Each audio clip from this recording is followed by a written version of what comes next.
Nesses últimos meses, eu fiz 70 e tantos vídeos para passar para vocês a minha experiência de mais de 40 anos no mercado. A ideia é procurar ajudar vocês na vida corporativa ou, eventualmente, na parte pessoal. Como se qualificar, como se colocar, como participar de entrevistas ou como melhorar o seu desempenho. Hoje eu vou aproveitar um pouco do que eu falei em cada vídeo e apresentar para vocês dentro de um cenário específico. Não tem a ver com política, mas se vocês quiserem fazer alguma analogia, pode ser que ajude a entender melhor. Eu sou Jorge Valim e este é mais um vídeo tratando do dia a dia na vida corporativa.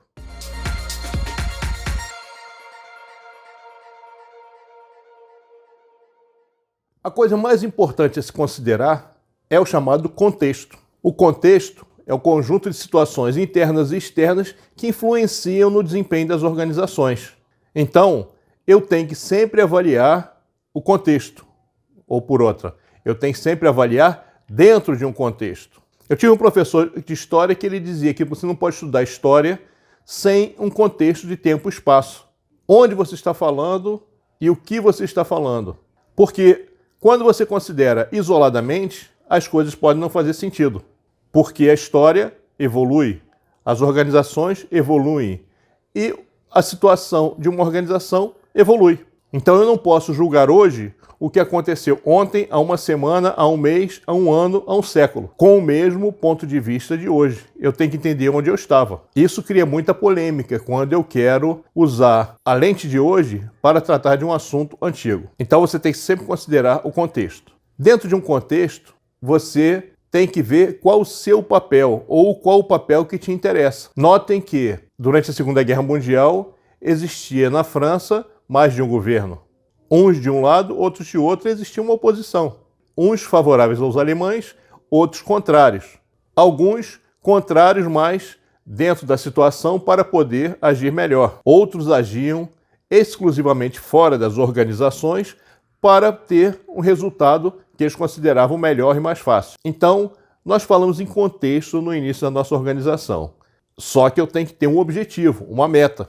Aliás, por que a gente usa o termo organização? Porque é uma estrutura organizada com pessoas em papéis específicos, desempenhando atividades específicas, com finalidades específicas. Muito diferente de outras estruturas de pequeno porte. Por exemplo, num pequeno armazém, numa merceariazinha, numa quitanda de interior ou do subúrbio, eu posso ter uma estrutura pequena, onde as pessoas intercambiam, atropelam as ações, porque todos ali têm uma função, mais ou menos como uma pelada de fim de semana. Todo mundo quer fazer gol. Mas numa organização, não. Os papéis são bem definidos.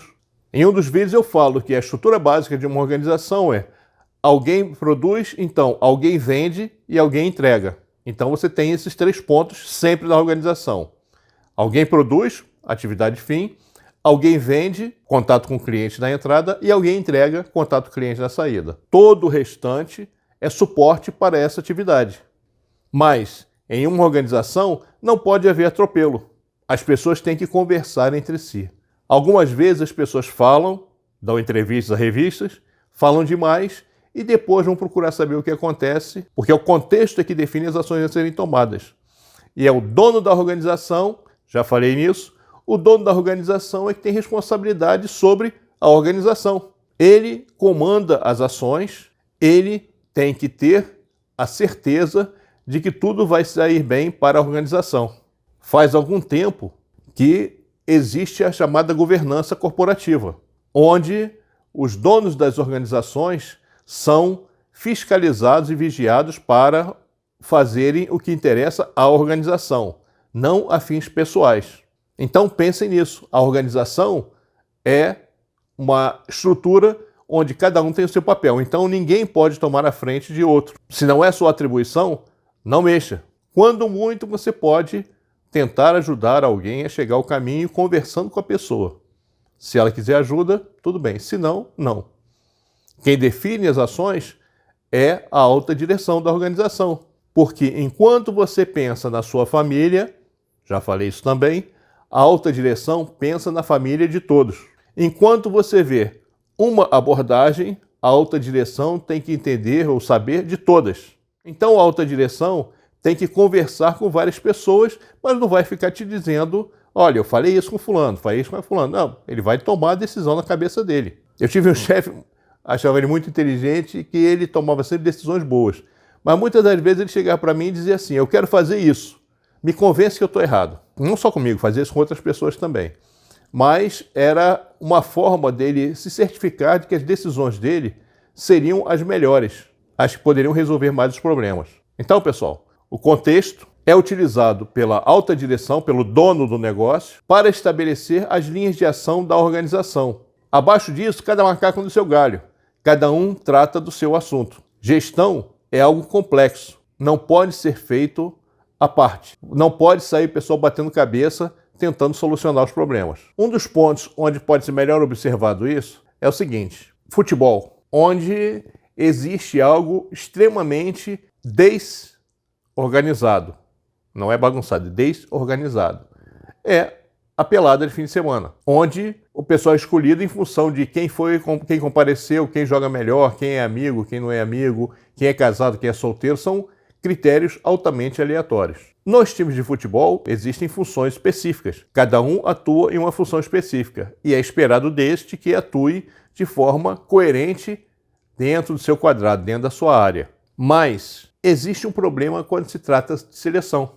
As seleções pegam os melhores jogadores de times, pelo menos se entende que seja isso. Esses jogadores, eles não estão acostumados com o conjunto. Você pode ver que quando existe uma seleção, o pessoal se junta e muitas das vezes não funciona. Se juntar uma vez a cada 3 meses ou a cada 6 meses e ir rodando pessoas para testar quem é o melhor, não gera bons resultados, porque o pessoal não tem familiaridade.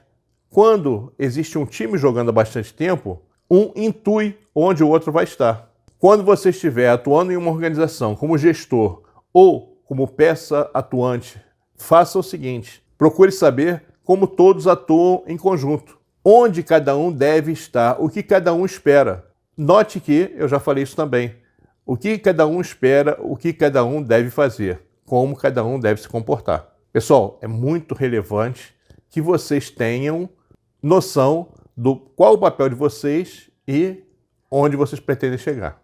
Isso faz o sucesso da organização, consequentemente, seu sucesso.